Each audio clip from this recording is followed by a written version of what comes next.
The Oath of Manifestation.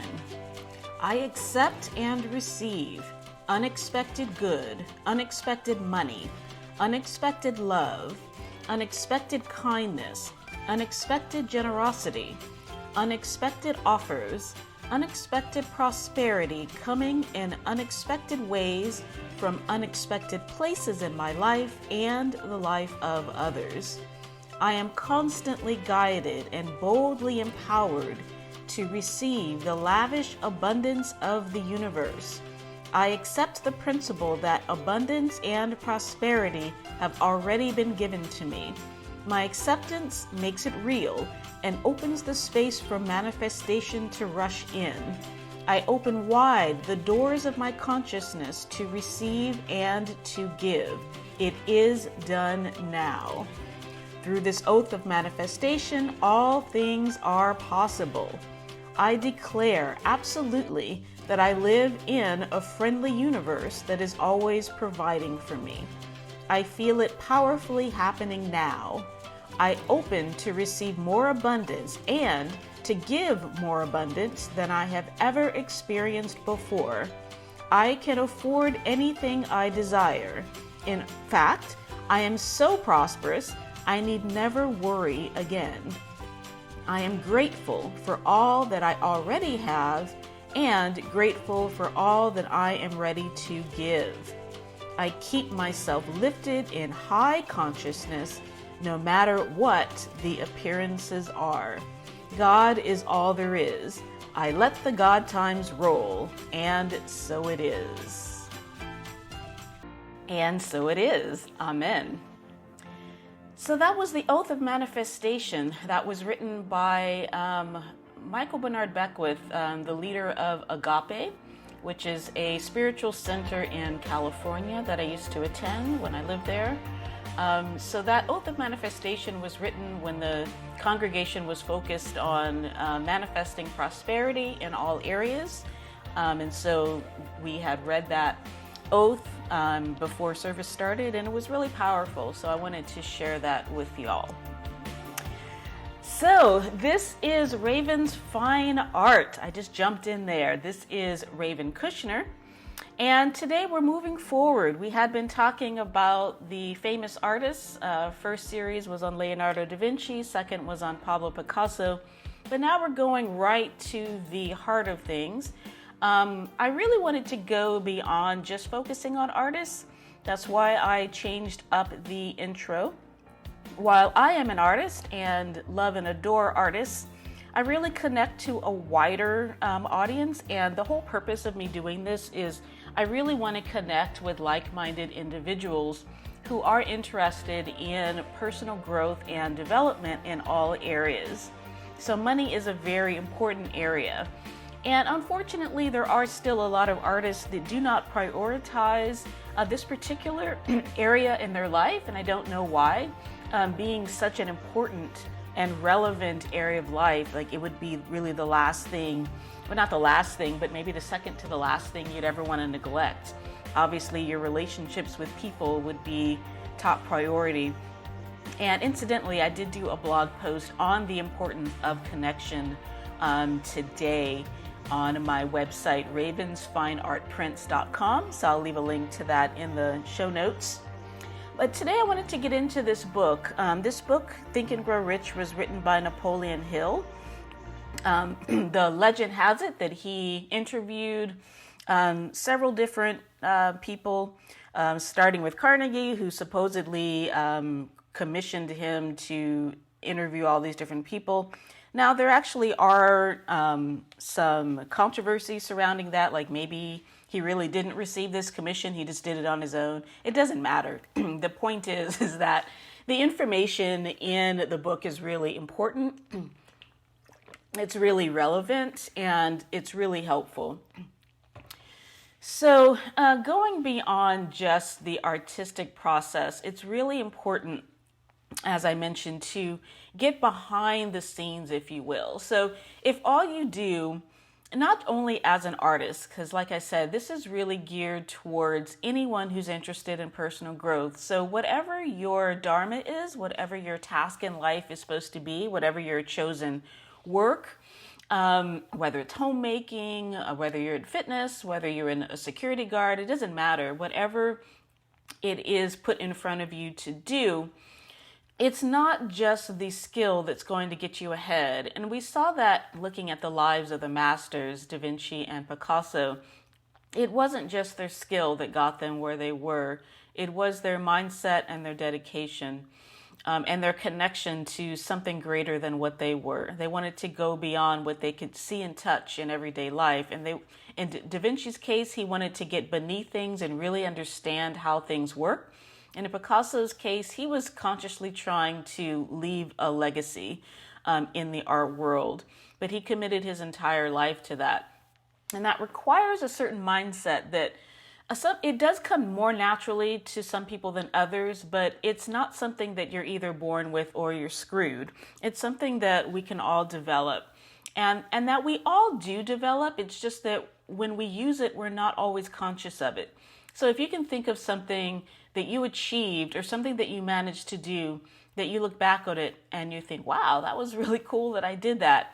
In the moment, you probably weren't thinking about it, and you were probably young at the time, because when we're younger, we're really not thinking about risks. We don't have a lot of baggage yet.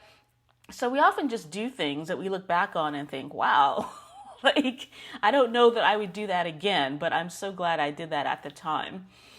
So going forward, we're going to be focusing more on the bigger picture, more on mindset. So Think and Grow Rich is one of those foundational texts for a lot of really successful people. They credit some of the principles in this book with their own mindsets and their own growth and success. And I'm reading an old book, an old version of the book. There've been rewrites since. And so if you're going to read the book yourself, and you've never read it before, of course, you have to make some allowances for the time in which it was written. Some of the language is a little bit old-fashioned and might even be considered mildly offensive in this day and age. But again, you really got to look past that and look at the intention and not just, the fine details. All right, so the premise of this book, Think and Grow Rich. Now, that's a very catchy title, but it's much more than that. It's not about you just sit there and think and grow rich. But that is an eye-catching title, and he admits that that's part of why he titled it that. And that's very smart. Sometimes I think people look down on really smart marketing decisions like that because they kind of have this idea that everything should just sort of happen naturally. You should find your mate naturally. You should get wealthy naturally. You should meet your soulmate naturally. Like, none of that happens. It's like everything that we do, whether we're conscious of it or not, it's a cause and effect situation. So if you want people to read your book or to be attracted to your service or whatever it is that you're offering, it's smart and it's important to make it catchy. So it's not really about just thinking and growing rich, but the premise of the book is that there is, and it's called the law of attraction. Everyone knows it as the law of attraction now. It was popularized by the movie The Secret. But basically the bottom line is, and I don't take a superstitious take on anything, and certainly not on this. So it's not superstition, it's not magical, it's, none of those things. It's actually very practical. It basically just says whatever you put your heart, mind, and soul into, you're going to see it show up in your life. It's not going to show up the way you expect it most of the time because, you aren't a god, you are a person, so you can't force things to happen. But the way we've been made, the way we've evolved, the way our minds are, we have the ability to grow and to develop, unlike the other animal species that we share the earth with. They are stuck with, instinct. We have instincts, but we can't really rely only on instincts. We have the added ability to project into the future and to actually create the kind of world we want to live in. And that is a huge gift, and it's a huge responsibility because unlike the animals of the earth, they are not responsible for the the care and the cultivation of the earth. They've been given what they've been given, and they make perfect use of it, and that's all they're supposed to be doing. We, on the other hand, have been tasked with being stewards and being caretakers of the earth. Now, I would argue that we are not maximizing our role. We are, in many cases, doing things that are destroying our planet, which, of course, is self-destructive. But we have the ability and the power to create the kind of world that we individually want to live in and collectively want to live in. So I wanted to start off, before getting into the book, since this is just the introduction, with why I believe that this works, and not the mechanics of it, because for me, it's more about, does it work or does it not work? Because whether it works or doesn't work, for me, is what matters. If something sounds great but doesn't work, I'm not interested. And I mean, on the other hand as well, if something, what did I say? If it sounds great but doesn't work, that certainly doesn't matter. But if it sounds silly but it does work, then sign me up, because we have only one life to live. And for some of us, the years are ticking away and there's no time to waste. So if something works, then I want to do it. I want to know about it. I want to learn about it. I want to investigate it. And so I don't advocate being gullible and just accepting anything that comes along. What I suggest is that you try it yourself. If you are skeptic and you don't really believe this, or you have, you want to poke holes in it, that's fine. I mean, do it or don't do it. That's up to you. What I'm here to say is that it does definitely work. It's worked for plenty of people. It's worked for me. And it, like I said, it doesn't work like magic. It's not about magic. It's about optimizing how we were made. So we were made to be able to communicate in abstract terms and to project into the future. So a dog or a cat doesn't worry about tomorrow. We have the burden and the privilege of being able to not only worry about tomorrow, which I don't advocate, but to actually affect tomorrow, which I do advocate. So I have several examples, but I don't want this to go too long. I'm aware that I think these podcasts have been going too long, so I'm trying to keep them shorter. I know people have other things to do rather than to listen to me yak away. So I just want to get to the point of one example, recent example of my move to Texas. So I'm originally from California, and California is great, but it's super crazy expensive beyond what is reasonable, in my opinion. It makes no sense whatsoever. Yes, you have weather, but I mean, Texas has decent weather too. It's more unpredictable for sure. But anyway, so I needed to get out of there for several reasons.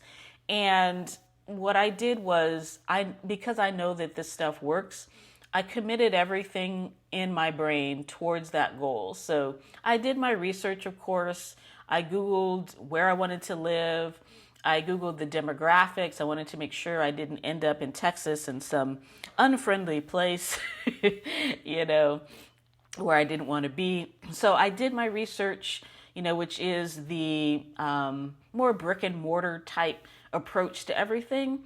But I also know that that's not enough. So I went to work on my own mindset, keeping everything very positive. And I was coming out of an extremely negative situation, having to leave someone that had become unlivable with, having to take care of my adult children to make sure they were situated. It was an extraordinarily stressful time in my life.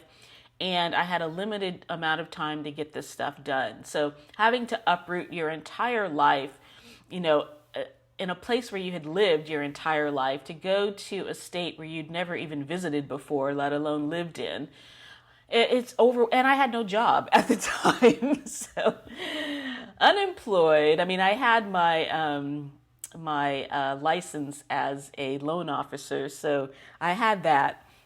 But I didn't have a job. I certainly didn't have a job in Texas. So I had no contacts, no family, no friends, no nothing.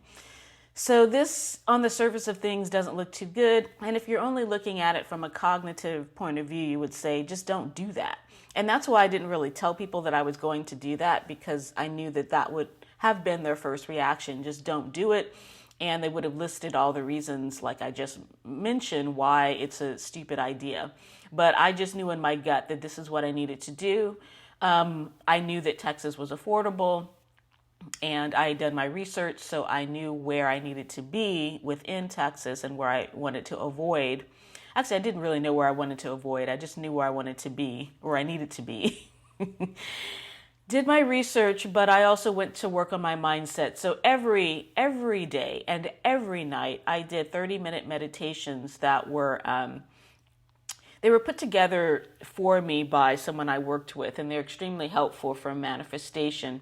So they were basically affirmations said in such a way that they resound in both of your ears. Like, it's almost like if you had two people on either side of you talking softly in your ear, whispering positive things. So it's hard to explain. But you put your headphones on and you listen to these positive messages that are kind of subliminally going into each ear. And I would listen to them upon rising, and I would listen to it right before I'd go to bed, which is when your consciousness is most open. And I did that every day. I wrote out every day what I wanted to manifest. I wanted an apartment that, was big enough for me and one of my adult sons. It had to have this, it had to have that, it had to have the other. And I listed exactly what I wanted. And I didn't try to be quote unquote reasonable. I guess, except that I did go for an apartment, not a house. Because it didn't matter. I figured an apartment would be better anyway because I didn't want to take on too much responsibility right away. So an apartment has groundskeepers and stuff like that. And it's, maybe there's a way to meet people, to make connections. It felt safer as well. So, but I wrote down everything that I wanted in an apartment. I went to work looking for it.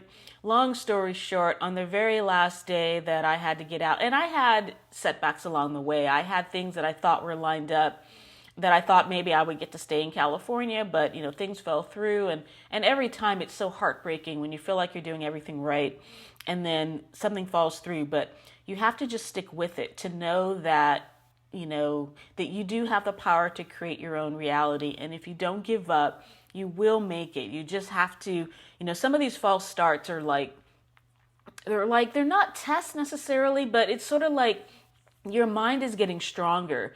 And so it's sort of like a fledgling, it's almost like a mirage that comes up, and it's not quite the thing yet, but it's a vision of the thing. And so you're going to get attached to it because you're so desirous of this result. But that's not the thing. It's a mirage, but it's leading you into the direction of the real thing.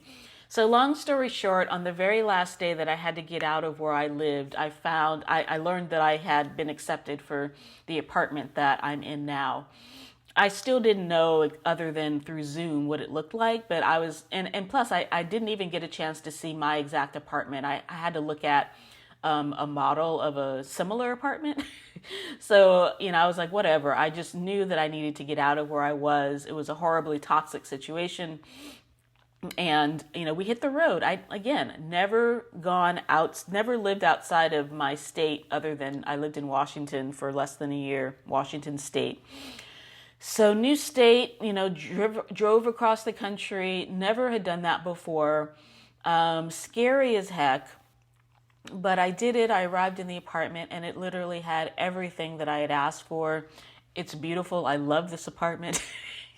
So I know this thing works. And then, I could go on and on and on. The way I found my job after I got here, and then it was literally up the street from where I live. It's unbelievable. So the bottom line is that these things work. But I did want to read a couple of quotes from the book because he says things in certain places that are better than how I could say it.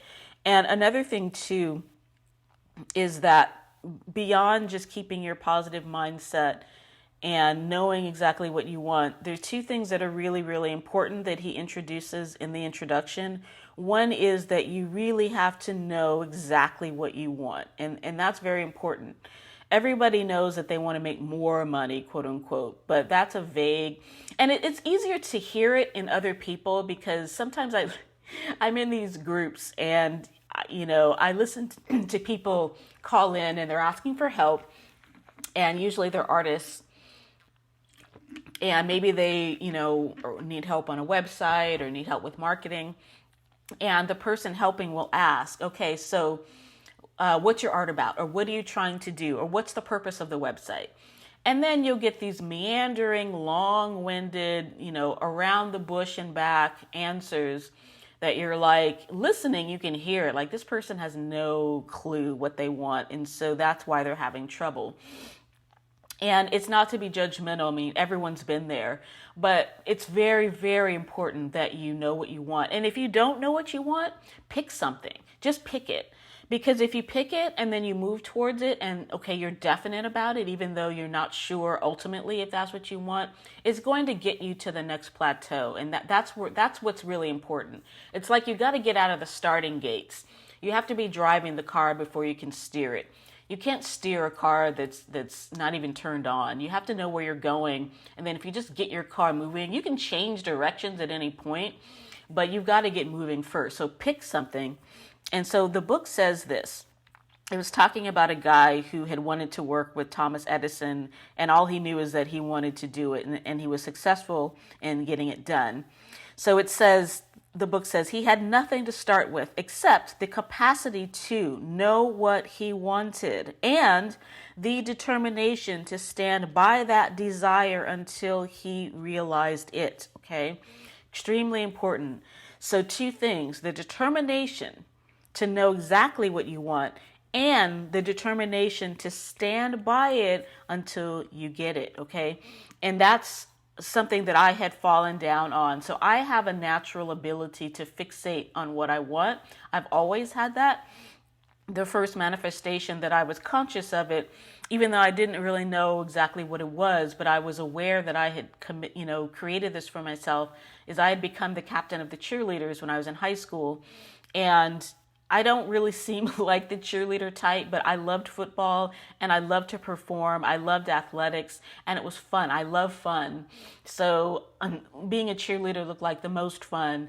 I had a big smile. I had a lot of energy. And so, I fixated on getting on the squad, and then the next year becoming head cheerleader there was some stiff competition. A lot of the girls wanted that position. But I put this law of attraction into place, even though I wouldn't have called it that. And I committed every thought, every action toward getting it done. And there were going to be co-captains. That had been the tradition to have two girls lead the squad, but they had decided that year to have only one, and I was given that role. So that was my first inclination that I was capable of doing something extraordinary if I used my mind to those ends. So the determination, though, is where I had fallen short many times before. I had this flaky notion that if I struggled or if I experienced some sort of failure, rejection, then that was a quote unquote sign from the universe that I was on the wrong track and that I should change and do something else. So I would not embarrass myself by listing for you all the different entrepreneurial ventures that I've tried. The only thing that was consistent was that it was entrepreneurial. It was something that I could do for myself and create something for myself.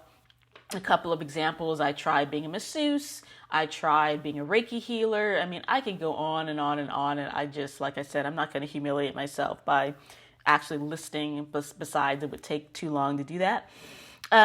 So the thing that it had in common is that I need to be independent. But I kept quitting. I kept trying new things. I had the shiny object syndrome. I had the flakiness. I had this is hard. Oh, this rejection means that I'm not supposed to be doing this. I'm supposed to be doing something that's super easy. And I think that's a detriment that some of the law of attraction leaders will put into people's minds, that everything has to be easy. I really think that personally, I think that, and this is just my opinion, but I think they do that for themselves because you can sell tickets easier when you tell people that something is easy. So if you tell people that I can help you lose weight without changing your diet and without exercising, I mean, I could grow this podcast and, make a lot of money because I could just promise people that. And I could help someone lose weight. I mean, that's one of the things that I'm good at is fitness and nutrition, but it's not easy and it does take work. And so I would not, spin a bill of goods to people and tell them that. So a lot of law of attraction teachers tell people that it's easy. And so it's very It's very compelling to tell people that. And so what happens is that you think that as soon as you hit something that's boring or hard or difficult, then that means you're not supposed to keep going. But this last quote that I'm going to bring up in the book says this: one of the most common causes of failure is the habit of quitting when one is overtaken by temporary defeat. Every person is guilty of this mistake at one time or another. Extremely important, okay? Yes, the law of attraction works. No, it is not easy. Yes, you will face the mirages that I talked about, the decoys, and you will face actual difficulties in achieving your goal. That is not an indication that you should quit, stop, give up, or anything like that, or just, dissolve into negativity. All right. So I'm going to wrap it up. Let me see. Did I do better? A little bit better. Okay. Takeaways. So success, however you define it, is possible. Your mind is a lot more powerful than you realize. It just is. You haven't even tapped into a fraction of what you're capable of. You just haven't. Okay. We can put a man on the moon when we unify and we make that as our aim and our goal. We've done it before, and certainly when you have a team, you can do literally anything, but even on your own, your mind is far more capable than you realize. So success, however you define it. If you don't want to be filthy rich, that's fine. If you just want to have a happy family, if you want to, become the best in your field, doesn't matter. Success, however you define it, is absolutely possible. Second takeaway, casual thought is not enough, okay? This is whatever it is you want to achieve, is going to have to become an obsession for you, and not in a negative way where you are desperate, where you are worried about it. That is not what I'm talking about. That actually will chase what you want away from you. It's like with dating. So if you want to be a successful partner, you have to, it has to be important to you to have a relationship. If it's not important to you, then you either won't meet somebody or you'll meet them and it'll fall apart, because deep down, it's just really not that important to you. So it's got to be important to you, but you can't pursue it like some sort of desperado. You need it to be happy. You don't need it to be happy, okay? So being wealthy is important. It's important to have money because it allows you to do other things that are even more important. But you're not going to be able to just be casual about it and make it happen. It's going to have to become important to you, on some level, okay? Or whatever your goal is, it's going to have to be important to you, and it's going to have to go beyond just casual desire. And last takeaway is that thought period is not enough, okay? Thinking and growing rich is not really a thing, although it's a great title, okay? Persistence is the key. So think and be persistent and grow rich. That's the deal. All right, so we're going to continue on. That was the introduction. We're going to get into the nitty gritty. And I think I'll do a chapter a week because there's a lot of meat in the chapters. I don't want this to go on forever. I think there are 15 chapters. So I'm going to play it by ear. As long as it's of interest to people, I'll keep it going until we finish the book. But I think the takeaways in each chapter are really significant and nuanced, and there's something that can be applied to whatever field that you are in. So, thank you for listening. Have a beautiful and productive week, and I will see you next time. Bye-bye.